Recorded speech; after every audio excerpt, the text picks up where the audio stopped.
Good morning. It's Saturday, February 15th. I'm double checking. 2025. My name is Terry Morgan, and we're here to work on foundations and philosophy in traditional martial arts. There are quite a few things that I'm going to cover. This is the first of what I expect to be 8 sessions. I may add another one or two, but I'm going to try and keep it as concise as I can and not draw things out too much. All right, there's years and years of discussion that we could have on all of these topics. So I I'm not going to start that just yet. All right, so part of what I'm going to cover are fundamentals for practice, fundamentals for teaching, and fundamentals for study. This is more than just, well, this movement, that movement. That's why I'm sitting in the chair right now. I am going to get up and do some things in a little bit, but the goal for this class is to better understand what goes on behind whatever it is that we're doing. Each martial art has its own traditions, its own philosophy, its own approach to practice. There are some things that are common, there are some things that are unique. Everybody has a few things that no matter what, this is part of what we want to practice and what we want to teach. That across the board includes the personal discipline that goes with practice. So the student is going to try to do the movement well. The teacher is going to try to teach well so that the student can learn. It does happen that the teacher is teaching so the student can't learn. It does. It does happen. It's not something that it's something that we should pay attention to. It's one of the more negative things that happens from time to time. I personally had the privilege of having teachers who, with one exception, and I wasn't there very long, maybe two, wanted to teach me. So it became clear after the second class that this one particular teacher did not want me there. He didn't want to teach me. It was real clear. The practice that he gave and what I was being asked to do compared to what the other students were being asked to do, not the same. I could talk about it at length, but the point is that it became clear that is one of the things that I want to teach in this class. How that perception works and how we can look at something, how we can look at someone and understand, excuse me, understand more completely who that person is in the vernacular of few generations ago, where that person's coming from, and what their underlying character, what drives that. There's part of that study that is fundamental for martial arts study, because as we move, as we're doing whatever it is we're doing, we either like it or we don't. It comes through. When I very first started looking at martial arts, I took a judo class. I didn't like it. I didn't. I didn't like it much at all. I didn't. When I started studying Tai Chi, I said, oh, well, that I like that. That I could do that. Well, that was 40 years ago, and I'm still studying. So, practicing, teaching, it's a lifetime of study. That is also one of the things that we pay attention to at the foundation level. Why do you want to learn? That's one of the first questions that I ask somebody who calls to say, would I come to class? What do you, or if I'm teaching an open class, first lesson, what's everybody doing here? Why did you decide to come to this class? What are you hoping to learn? What would you like to learn? That conversation at the very beginning will tell me, usually, whether or not that person wants to learn or whether they're looking for something else. They're looking for a quick fix. They want the instant version of. Some people do. They want to start. I don't want to start at beginner level. I want to start at the advanced level. Okay. You can't do that. It doesn't work that way. But there are people who do want to start at the advanced level. Now, someone who has learned something else and wants to learn something more still has to start at the beginner level.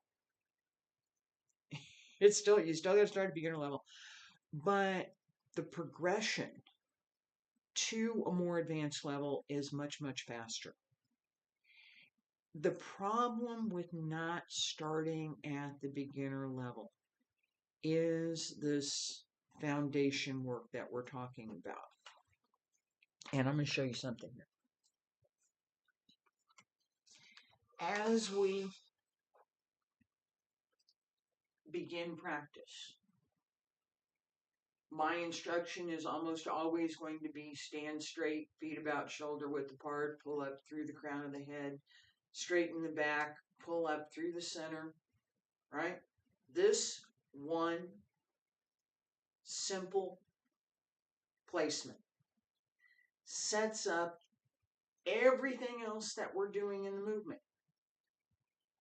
If the feet are not well placed, if the foot is not open and just slightly gripping the ground, if the heel doesn't sink into the wherever you're standing, right? Heel sinks, the toes grip, and we can feel that. If you don't have that, if your foot's just kind of flat and going flap on the floor, you have no root. You have no capacity.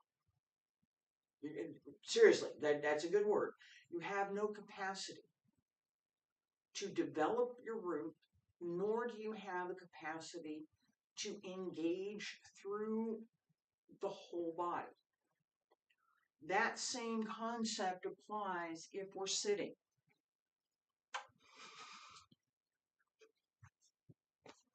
All right. If I'm sitting, I'm going to practice sitting. I gave a whole class on this.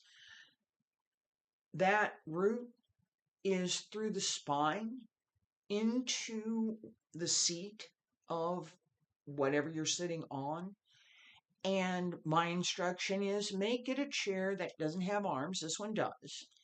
Make it a solid, and it should be a solid chair, something that's not going to move, it's not going to wiggle, so that you can feel that sink, you can feel that effort to push down and settle into the root. That gun, it's concept in Chinese, gun, heel, also root, jiao gun, the heel.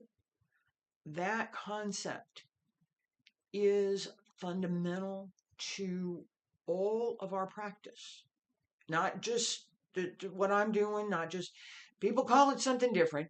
Hey, there's different terminology and different practices, but in Tai Chi, Bagua, Xingyi, Qigong, all of the things that I've learned, including some of the Shaolin that I've learned, it's the root.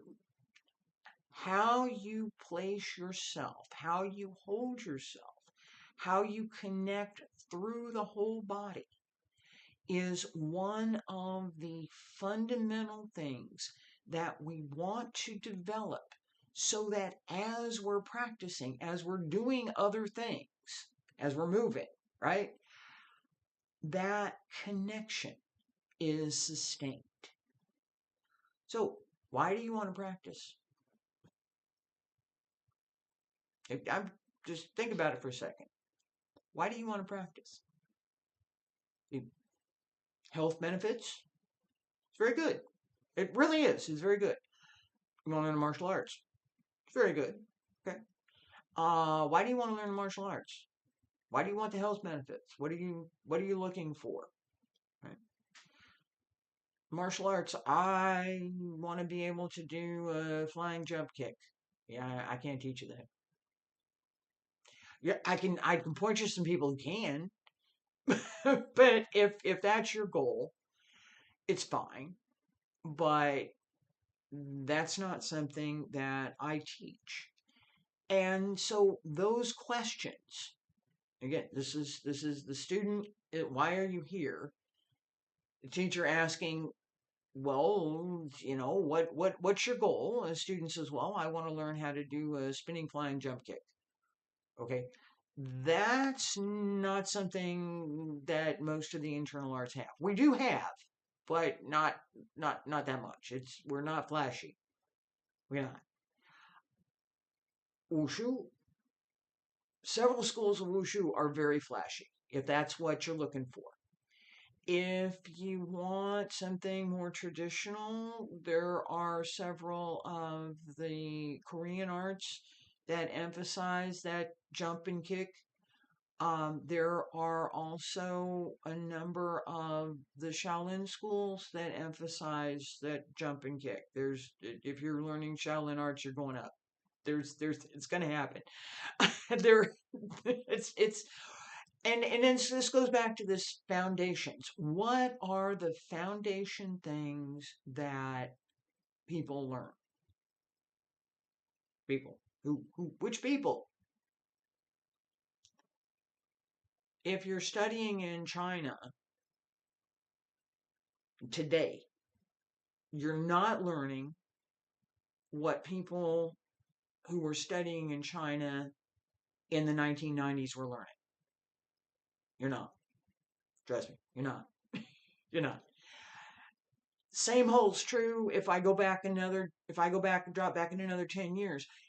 1980s in China was quite different than the 1990s compared to today. I go back to the 90s. My teachers go way, way further back. The primary teacher I have had in Wudang martial arts and Xingyi and Bagua. Liu Zhang was born in 52 and has quite a history in practice and teaching Chinese martial arts in China. So that perspective is different than my perspective was before I went to China. It was way, way different. Way different. The type of training, the manner of training, the way that training is conducted, approached, how it's handled is not the same generally as anything that I had seen here. And that difference is something that I consider to be an advantage. It's more demanding. I'll give you an example again. here, if I'm teaching, and we're going to talk about stances, right? This is just basic. I'm just standing here, right? I'm going to talk about a stance. So we're going to do a horse stance. All right, so feet together, open the toes, open the heels, open the toes, open the heels, open the toes. So the toes should be not fully turned out, but more straight. The knees are bent. Drop the hip and stay there. It's horse stance. Okay, just hold it. Stay there. Wait a minute. All right, now drop lower.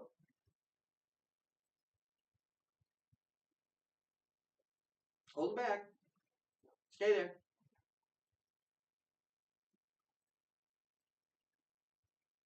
Stay there. Don't go. Don't move. Hold it. Sink lower. All right, now come up. The first one is something that I've seen given. I'm gonna have to work on the getting up and sitting down part. The first one I've seen given, I've given it in class, especially to beginning level students. The second one is the more advanced version. At the certain point, the knees should be parallel to the floor. That's the goal. Thighs parallel to the floor. The knees should not extend over the toes. So there's a lot of work that has to be done through the abs and through the back of the leg to keep the body stable and in good position. That stability, that root has to be there. These foundation stances, feet about shoulder width apart, this and this. Here's how we get to a horse stance.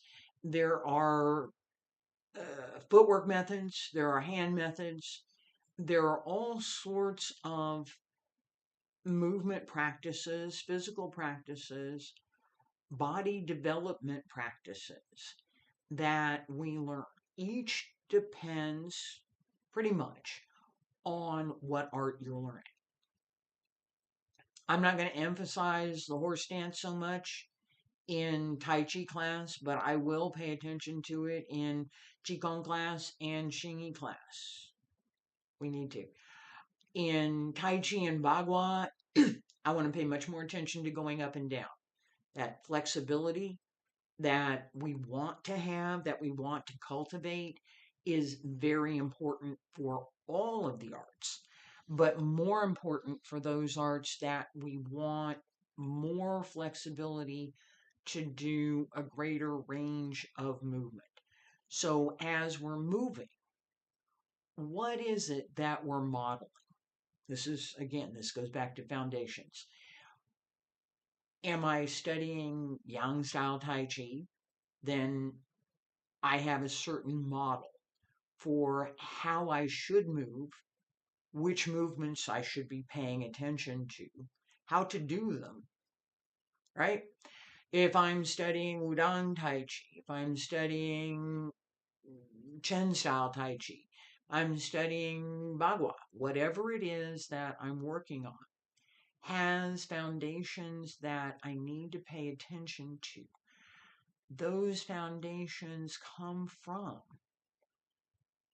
the basic foundations: standing, rooting, being able to connect the body, working with the breath. I haven't talked about that very much yet, but that's one of the foundation things that we need to have for any movement art, whether it's dance, whether it's ice skating, whether it's sports, martial arts. It doesn't matter. The connection between the body, the movements, and the breath has to be there in order to do the movements well. That concept, that connection, is something that's often overlooked at the foundation level. It's, well, we'll get to it. We're going to do these movements first, and we'll do some movements, and then we'll pay attention.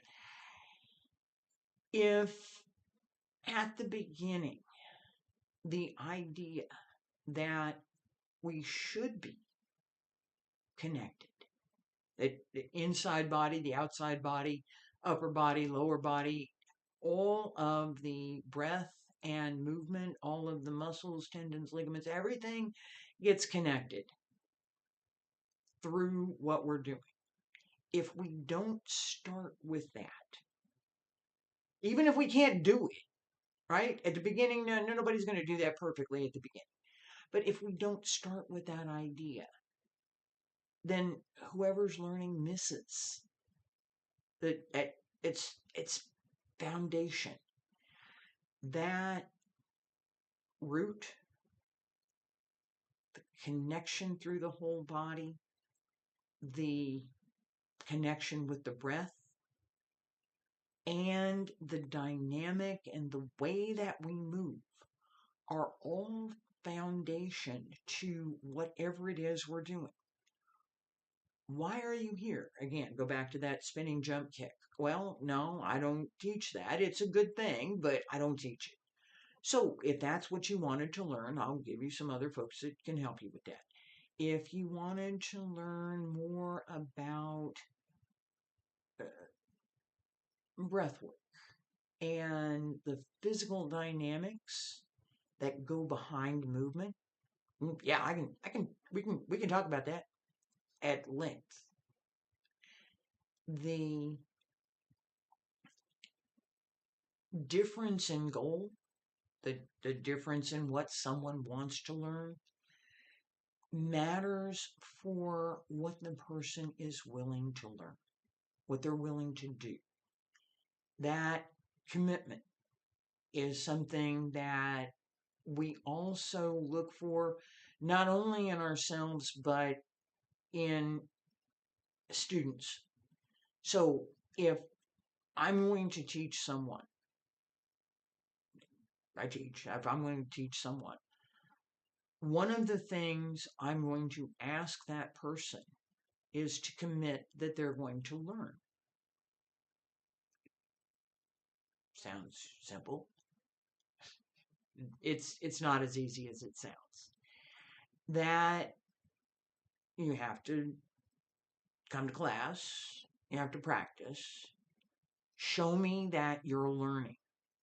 Show me that you came to class and you saw something, you asked a question, you made progress in what you're doing.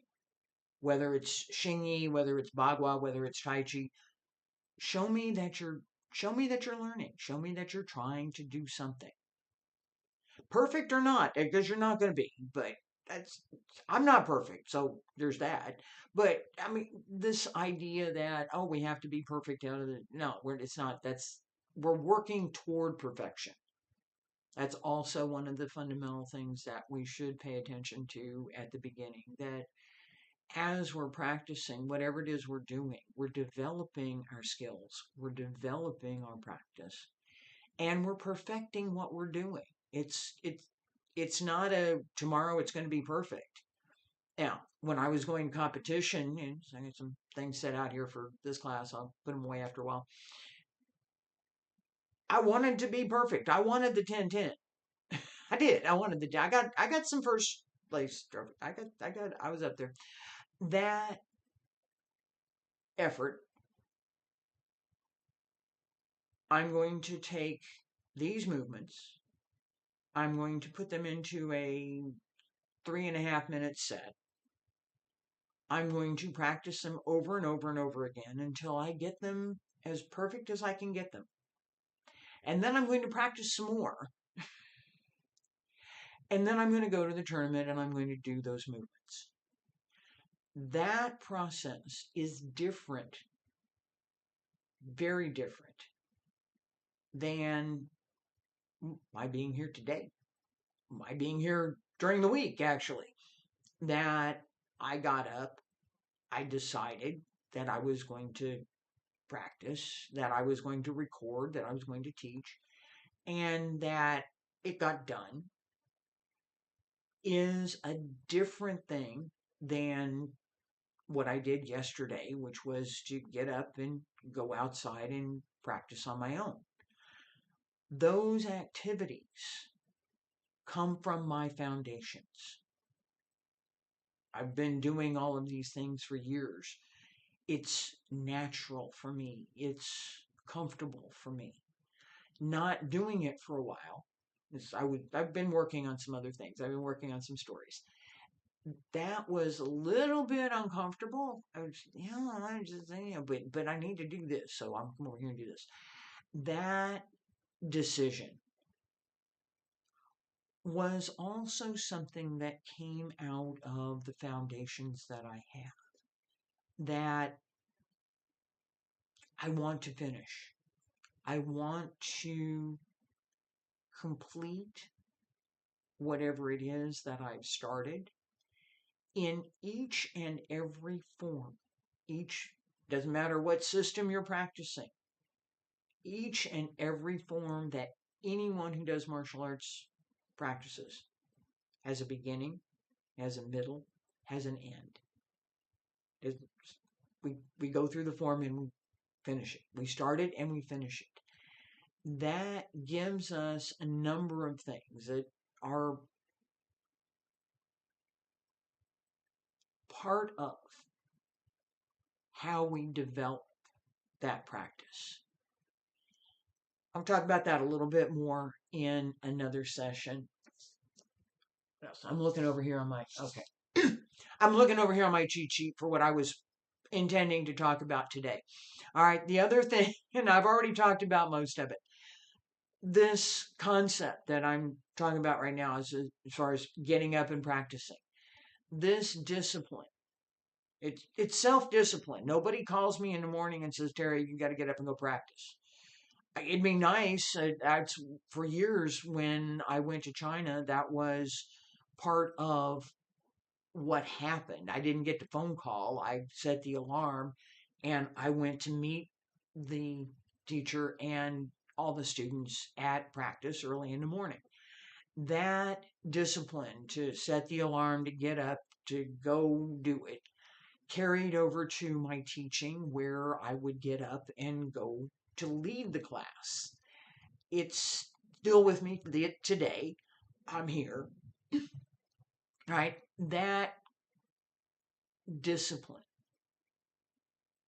comes from my wanting to learn. It really does. If I didn't want to keep learning, I wouldn't want to keep teaching. Because every time I teach, every time I start a class, every time I think about what it is that might be important, might be useful for someone else to know, someone else who's trying to learn, I have to reassess my own learning, my own study. And that gives me another opportunity to learn something. So I'm still here, I'm still learning. I'm going to talk about this idea of discipline for just a second.